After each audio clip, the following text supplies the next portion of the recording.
যে এই high voltage ইলেকশনের সময় তৃণমূলের মুখপাত্র হওয়ার সুবাদে বা তৃণমূলের মুখপাত্র হওয়ার জন্য দলীয় নির্দেশে বা কখনো কখনো আবেগপ্রবণ হয়ে যদি আমি কোনো অশালীন মন্তব্য, কুরুচিকর মন্তব্য, ব্যক্তিগত আক্রমণ করে থাকি, তার জন্য আমি ক্ষমা প্রার্থী। তার সাথে এটাও বলবো, ডাইরেক্ট ব্যক্তিগত স্তরে যেহেতু তার নম্বর নেই আমার কাছে বা তার সাথে আমার যোগাযোগ নেই, বিজেপির নেতা শুভেন্দু অধিকারী, তাকে আমি অনেক পার্সোনাল অ্যাটাক করেছি, অনেক। নন্দীগ্রামে দাঁড়িয়ে তার বিরুদ্ধে বিরোধী মন্তব্য করেছি 99% দলীয় নির্দেশে এবং 1% কখনো কখনো আবেগপ্রবণ হয়ে, কারণ আমরা সরকারে ছিলাম, আমরা ক্ষমতায় ছিলাম। আমি শুভেন্দুদার কাছে সেই সকল মন্তব্যের জন্য ক্ষমা প্রার্থী। আপনি শুভেন্দুদা বলেছিলেন ভোটের শত্রুতা ভোটেই থাক। আমি আশা করব বিরোধী কর্মী এবং বিরোধী কর্মীদের পরিবার এবং বিরোধী কর্মীদের জীবন জীবিকাকে আপনি সুরক্ষিত রাখবেন, আপনি রক্ষা করবেন এবং আপনার পার্টি এবং আপনার সরকার রক্ষা করবে, যেভাবে বিগত 2 দিন ধরে আপনারা করছেন।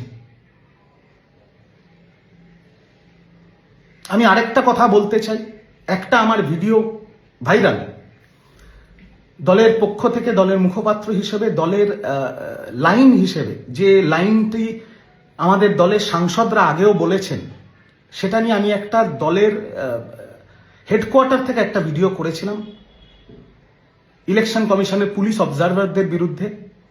কাউকে ব্যক্তিগত মন্তব্য করিনি, কাউকে ব্যক্তিগত নাম নিয়ে আক্রমণ করিনি, সম্পূর্ণ রাজনৈতিক বিষয় ছিল। দলীয় মুখপাত্র দলীয় পার্টির লাইন, পার্টি স্ট্যান্ড ধরে বলেছিল, আর যে কথাগুলো আমি বলেছিলাম সেটা আমার আগে দলের সাংসদরাও বলেছিল। সেটা সারা বিশ্ব জুড়ে, ভারতবর্ষ জুড়ে ভাইরাল। এবং সেই ভিডিওটাও আমি আমার বাড়িতে করিনি বা আমার ব্যক্তিগত ফেসবুকে পোস্ট করিনি, সেটা দলীয় অফিসিয়াল হ্যান্ডেল থেকে ছাড়া হয়েছে। তার জন্য আমি বলতে চাই যে এটা ব্যক্তিগত কোনো মন্তব্য ছিল না, এটা দলীয় মন্তব্য ছিল, পার্টি লাইন ছিল, আর আমি দলের মুখপাত্র হিসেবে আমার কাজটা করেছিলাম। তাই এই ভিডিওটাকে আর দীর্ঘায়ু করব না, এইটুকু বলবো, নতুন সরকার গঠন হচ্ছে বাংলায়, বিজেপির সরকার গঠন হচ্ছে বাংলায়। কে মুখ্যমন্ত্রী হবে, কে মন্ত্রী হবে, সেটা তাদের দলের অভ্যন্তরীণ বিষয়, সেটা নিয়ে মন্তব্য করার আমার কোনো জায়গা নেই, কোনো অবকাশ নেই। বাট তারা যে সৌজন্য দেখিয়েছে আমাকে, আমার পরিবারকে এবং আমার দলের কর্মীদের, তারা যেভাবে রক্ষা করেছে, এর জন্য আমি অকুণ্ঠ প্রশংসা করছি এবং আমি ওপেনলি বলছি তাদের এই সৌজন্য এবং উদারতার জন্য আমি অন্তত ব্যক্তিগত স্তরে চিরকৃতজ্ঞ থাকব। আপনারা বক্তব্য শুনলেন তৃণমূলের মুখপাত্র রিজু দত্ত এরকমই পাল্টি খেয়ে গেলেন এবং তিনি প্রকাশ্যে ক্ষমা চাচ্ছেন শুভেন্দু অধিকারীর কাছে, এবং বিজেপির নেতারা ওনাকে ফোন করে SMS করে খবর নিচ্ছেন এবং যাতে ওনার উপর কোনো কিছু না হয়, অ্যাটাক না হয়, সেটারও ব্যবস্থা করছেন। শুধু ওনার জন্যে নয়, পুরো পশ্চিমবাংলায় যাতে কোনো তৃণমূলের সাধারণ কর্মী থেকে শুরু করে বড় নেতা অবধি কারো যাতে কোনো অপ্রীতিকর ঘটনা না ঘটে, তার জন্য বিজেপির উপর মহল থেকে বার্তা দিয়েছেন অনেকে, আপনারা দেখেছেন।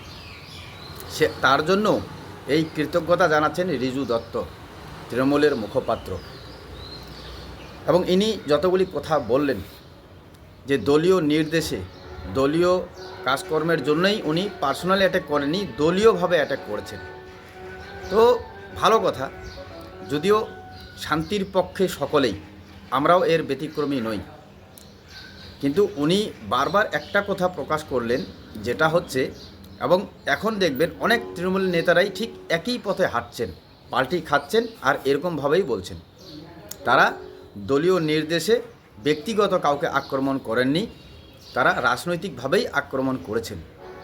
এবং এই রিজু দত্তের আগের যে তাবর কথাগুলি, হুমকিমূলক কথাগুলি, একের পর এক ভাষণ দিয়েছেন, আমি সেগুলি এখন খুঁজে পাচ্ছি না, ওনার প্রোফাইলেও পাচ্ছি না, বেশিরভাগ ডিলিট করেছেন।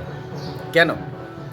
কারণ পালা বদল হয়ে গেছে এবং এই নেতারাই যারা শাসকের দলে ছিলেন, শাসক হিসাবে এরাই ধমকি দিয়েছিলেন, এখন এরাই কিন্তু সব ডিলিট করে আবার ধোয়া তুলসী পাতা হয়ে যাচ্ছে। ভালো কথা, এটাই স্বাভাবিক। কিন্তু ইনি যে একটা কথা বলছেন এবং বেশিরভাগ নেতারাই বলছেন যে রাজনৈতিকভাবে আক্রমণ করেছেন, ব্যক্তিগতভাবে কাউকে আক্রমণ করেননি। কেন, যখন আপনি শাসকের ক্ষমতায় ছিলেন, শাসক ছিলেন, তখন আপনি রাজনৈতিকভাবে আক্রমণ করেছেন। রাজনৈতিক নেতাদের ব্যক্তিগত মন আবেগ থাকে না? আপনি বললেন তো মাঝে মাঝে আবেগ প্রাণ হয়। তো যখন রাজনৈতিক নেতা এবং আপনারা শাসকে বসেন, যখন এখন বিজেপি বসছে, তো এদের কি মানসিক কোনো মানসিক চিন্তাধারা থাকে না যে একজন মানুষ হয়ে আরেকজন মানুষের প্রতি রাজনৈতিকভাবে কঠোর কঠোর বার্তা, হুমকিমূলক কথাবার্তা? তো এই হচ্ছে ঘটনা। তো এটাতে আমরা প্রকৃত শিক্ষা পেলাম যে কোনো শক্তি চিরস্থায়ী নয়। 34 বছরের বামফ্রন্ট আমরা দেখেছি, সেটা চলে গেছে। 15 বছরের তৃণমূল জামানা আমরা দেখলাম, সেটাও চলে গেল। তার মানে গণতন্ত্রে সাধারণ জনগণই হচ্ছে সর্বস্তরের রাজা। সাধারণ জনগণ চাইলে যে কোনো রাজনৈতিক দলকে ক্ষমতায় বসাতে পারে, আবার সেই জনতাই এই রাজনৈতিক দলকে সেই ক্ষমতা থেকে চ্যুত করতে পারে, সরিয়ে দিতে পারে। তো আমরা এটা বুঝে গেলাম। তো কাজেই কি বলবেন?